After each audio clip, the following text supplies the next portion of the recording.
A New Hope, Nier Chapter 156 Fan Fiction by Azazyel. Please subscribe to this YouTube channel for listening and patreon.com/Azazyel to read all of his stories. Okay. I really fucked up taking his horse away. As that horse was his crutch that kept him bound to the ground for the most part.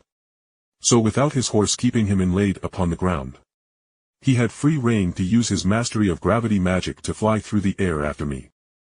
Dammit Radahn. Quit cheating, you big ginger fuck. I yelled out in annoyance as I was thrown through a hastily opened gap portal when General Radahn roared and pulsed with a purple wave of energy that increased all gravity within a couple of miles to more than 10 times the normal gravity.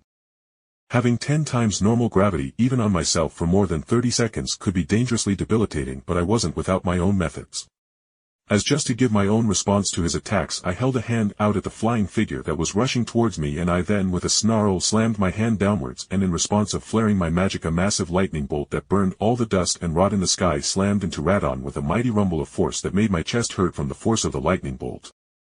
Radahn's form was glowing with heat as his armored form changed from burnt and rusted orange to a bright glowing red as it was burning with the heat of the long lightning bolt I had struck him with.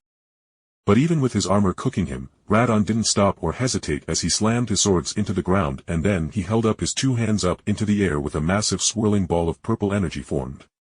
What the hell is he doing?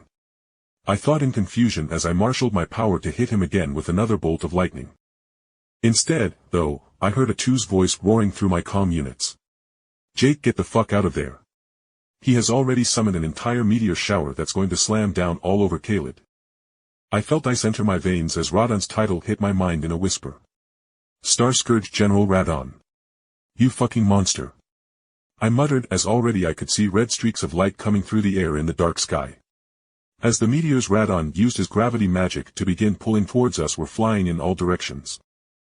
Radahn clearly couldn't give less of a shit. He wanted to nuke this entire desert and the eastern part of Caelid at least, so knowing that I did some quick thinking before falling through a portal below my feet, and as I came out of my portal a ways away from A2 and Melnia, I grabbed them and then opened another portal high in the sky with my magic, creating a pocket of air for us to breathe along with the earth around us when I opened the portal supporting our weight. Melina, I need to borrow Torrent for a minute, I spoke, and Melina's eyes widened before she bit her lip and nodded, with her carefully passing the ring over to me. Be careful. Torrent is precious to me, Melina said, but I could barely hear her as the deep rumbling of meteors colliding with the world rang out. I nodded even as I looked down at the thick layers of dust everywhere, as the thousands of building-sized meteors had probably cleared up a good bit of the rot of Caelid with how they brought so much heat and energy as they slammed into the world. I slipped on the ring, and with a mental flex of my will, the bestest boy of them all and the spirit elk formed beside me, and I felt the eyes of the being look at me for a long moment before Torrent nodded and dipped down to let me on easier. Jake, what are you doing now? What if Radahn summons a big enough meteor to just destroy the world? A2 rightfully asked, as I also was kinda scared about that. But I took a breath and said, Radahn is in there. The fact that he lost his shit so much with Leonard being sent away is proof. So I am going to defeat him in a mounted fight. Melina's hand met her face as she groaned out and muttered. The Radahn festival was just a few months from now. Why didn't we just wait for that? I didn't respond, and as the dust slowly seemed to settle below us, I opened another portal and our forms were dropped out of the portal below us, with our forms being shot outwards of the sideways exit to the portal, so we landed on the ground.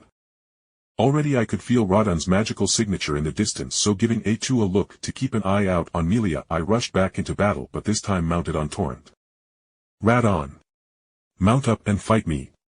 I roared with my magic, enhancing my voice and making Radahn's head snap towards me, but even as his body glowed purple magic again, I opened another portal in front of him, and he faltered as his lanky, thin and weak Leonard trotted out of the portal and began pushing its head against Radahn's side.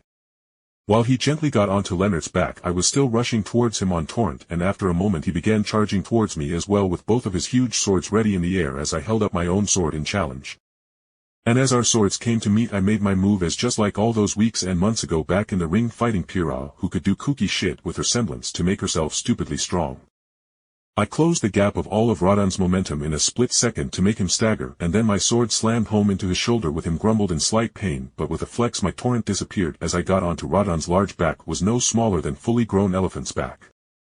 With my sword having pierced his right shoulder, his arm couldn't reach back to grab me, so that gave me the time to get down to my main plan as I slit my hand open and then cut into Radahn's back, and with my gap semblance, I began forcing my phazon into his body.